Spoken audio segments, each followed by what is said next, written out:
Sukses bukan tentang uang, mobil, ketenaran, atau rumah yang besar.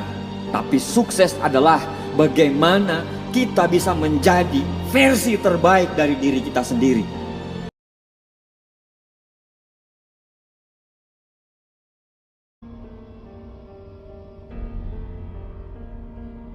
Dalam memperjuangkan hidup ini, ada kalanya kita lelah, ada kalanya kita merasa tidak mungkin.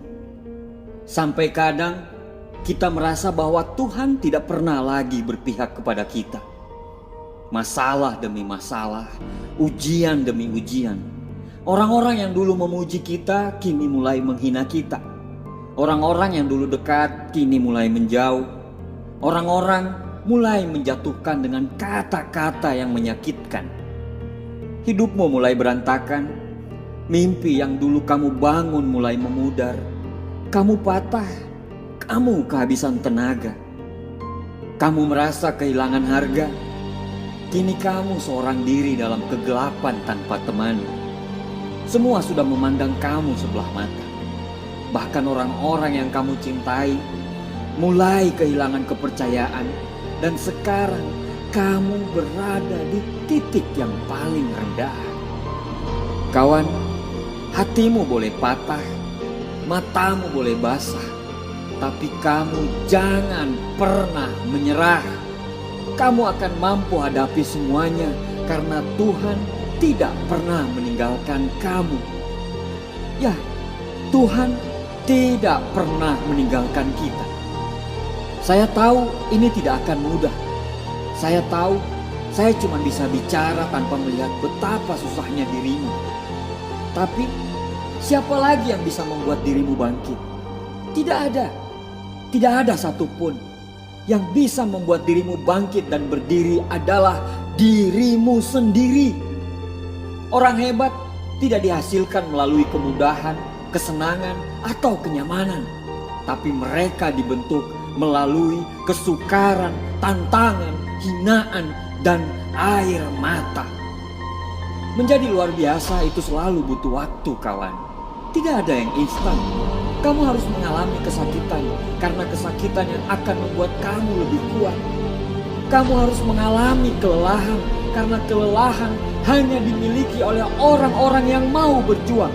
Karena sang pemalas tidak akan pernah merasakan lelahnya berjuang. Kamu harus mengalami hinaan, karena hinaan yang akan membuat kamu dewasa. Sehingga pada saat kamu sukses nanti, kamu akan sukses secara mulia tanpa menghina orang lain. Bangkit dan kembalikan percaya dirimu, karena tidak ada yang bisa menolong dirimu dari keterpurukan kecuali dirimu sendiri. Seekor burung yang hinggap di pohon tidak pernah khawatir akan rantingnya yang patah. Karena kepercayaannya bukan terletak pada ranting, tapi dia selalu percaya terhadap sayapnya sendiri. Para pemenang tidak pernah menjadi lemah terhadap semua masalah, karena dia selalu percaya bahwa sukses atau tidaknya dia tergantung pada dirinya sendiri. Percayalah, Tuhan selalu menciptakan masalah, selalu beserta solusinya. Kegagalan yang terjadi akan membentuk kamu menjadi pribadi yang lebih kuat. Sukses bukan tentang uang, mobil, ketenaran, atau rumah yang besar. Tapi sukses adalah bagaimana kita bisa menjadi versi terbaik dari diri kita sendiri. Kamu akan jatuh berkali-kali menuju jalan kesuksesan. Tapi yang paling penting adalah bukan pada saat kamu jatuh, tapi bagaimana kamu bisa bangkit lagi pada saat kamu terjatuh. Dan ketika kamu bangkit, percayalah, kamu akan lebih kuat dari sebelumnya. Kamu boleh capek, kamu boleh sakit, kamu boleh menangis, tapi jangan sampai kamu mengizinkan kata menyerah masuk di kepala kamu. Jika kamu memilih berhenti dan menyerah, kamu tidak akan pernah merasakan betapa hebatnya dirimu. Jangan pernah ragukan dirimu, karena Tuhan tidak pernah meragukan kamu. Setiap orang pernah mengalami fase terburuk dalam hidupnya. Baik itu sedih, kecewa, frustrasi, insecure, dan itu memang sangat manusiawi. Masalah datang bertubi-tubi seperti gelombang yang tidak pernah ada ujungnya. Belum selesai masalah yang ini, kita harus berhadapan dengan masalah yang itu. Hari ini, masalah keluarga datang. Setelah masalah keluarga selesai, masalah pekerjaan datang. Dan begitu terus. Terkadang, tantangan atau halangan yang tak terduga mungkin menghadang kita. Dan kita mendapati diri kita stres, khawatir, dan tidak tahu harus berbuat apa. Beberapa hari, kita tidak punya apa-apa. Tidak punya motivasi, tidak ada kreativitas. Dan sekarang, kita berada di fase, yaitu kita mulai meragukan diri kita sendiri. Dari sekian banyak masalah yang kita hadapi, berapa banyak yang benar-benar kita akui? Ketika begitu banyak hal terasa amat menghimpit dan menyesakkan, berapa banyak yang kita sembunyikan? Anda berpikir Anda harus kuat dalam setiap saat. Anda berpikir bahwa Anda tidak boleh menangis untuk mengakui bahwa semua lagi tidak baik-baik saja. Anda berpikir Anda harus terlihat tegar untuk menghadapi semua masalah ini. Tapi, tahu nggak bahwa Anda hanya berpikir untuk orang lain atau terlihat untuk orang lain, tapi selalu menomorduakan diri Anda sendiri. Padahal diri Anda lah yang lagi terluka dan lukanya harus sembuh, bukan orang lain, karena mereka tidak merasakan apa yang lagi kita rasakan sekarang. Pikirkan dirimu dulu, cintai dirimu dulu, karena kita tidak mungkin langsung bisa berdiri tegar kalau diri kita sendiri belum sembuh. Mencintai diri sendiri artinya bukan melulu menerima diri kita apa yang terlihat saja, seperti penampilan fisik, melainkan lebih dari yang terlihat.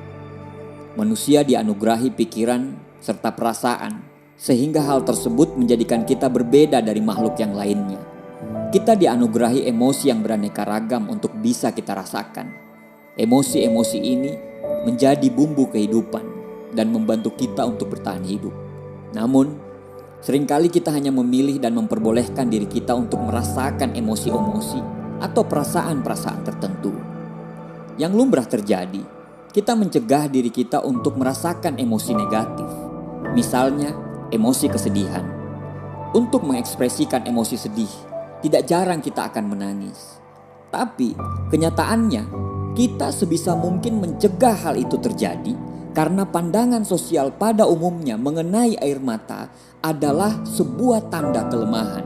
Pandangan sosial inilah yang sesungguhnya menghambat penerimaan diri kita menjadi diri kita yang unik dan berharga. Maka, tidak jarang kita berpura-pura untuk merasakan baik-baik saja. Padahal, merasa tidak baik-baik saja bukan sebuah dosa. Begitu mudahnya kita menyatakan cinta kepada orang yang kita sayangi. Begitu mudahnya kita memeluk orang lain ketika dia merasa bersedih, melakukan segala cara untuk menghiburnya, dan begitu mudahnya kita mengapresiasi pekerjaan orang lain. Jika kita bisa melakukan tindakan cinta kepada orang lain, bukankah kita sebenarnya bisa melakukannya terhadap diri sendiri?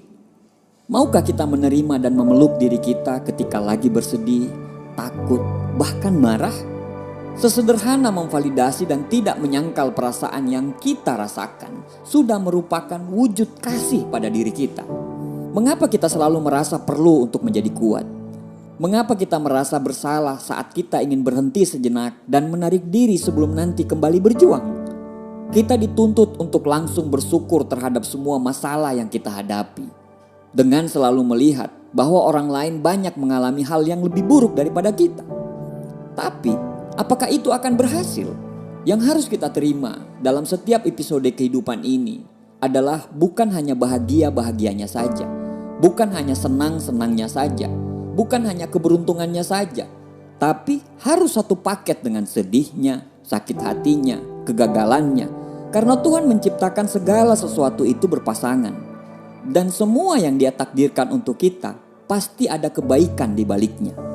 Artinya, gak apa-apa kok untuk tidak baik-baik saja. Gak apa-apa kok mengeluh. Gak apa-apa kok untuk merasa sakit hati, merasa gagal, merasa dihianati, dan hal-hal negatif lainnya.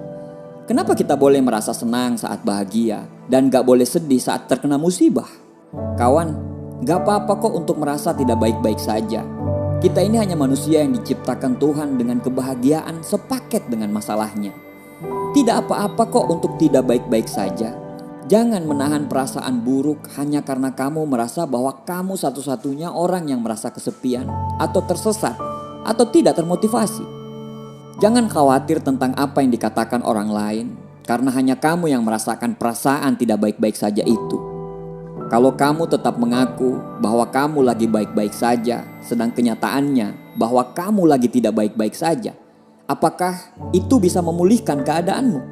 100% tidak, karena memang bukan begitu cara kerjanya. Nikmati perasaanmu dulu. Kalau mau menangis, menangislah sepuasnya. Kalau mau marah, marahlah sepuasnya. Kalau mau berteriak, berteriaklah sepuasnya. Karena gak apa-apa untuk merasa tidak baik-baik saja. Nikmati perasaanmu dulu. Kalau mau sendiri, lakukanlah. Jangan takut dikatakan lemah. Biarkan perasaan itu mengalir dalam dirimu. Ambil waktumu, berjalanlah dengan galaunya pikiranmu. Hidup itu berarti bahwa kamu akan jatuh sejuta kali untuk melatihmu bangkit sejuta kali. Kamu akan terluka dan menangis untuk membuatmu kuat dan kokoh. Sehingga ketika luka yang serupa muncul, kamu cukup kuat untuk tidak menangis lagi. Hidup berarti kamu akan mendaki bersusah payah, lalu meluncur dengan kalah, sehingga harus gigih mendaki lagi untuk mencapai puncak saat kamu melongok ke bawah. Kamu bisa dengan semeringah merasa betapa tidak menyangka kamu bisa sampai di titik itu dan melewati segalanya yang ada di bawahmu. Hidup berarti kamu akan ditempa berkali-kali, sehingga kamu cukup kuat dan bisa beristirahat dengan tenang nantinya. Pada akhirnya, semua akan kembali pada kemampuan kita menyembuhkan diri.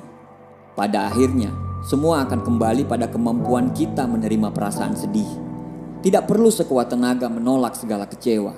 Tidak perlu mengelak jika memang sedang tidak baik-baik saja. Karena proses menjadi dewasa penuh jalan yang berliku. Karena menjadi manusia berarti kita bertumbuh menjadi lebih baik ke depannya. Segala kesedihan akan terlewatkan.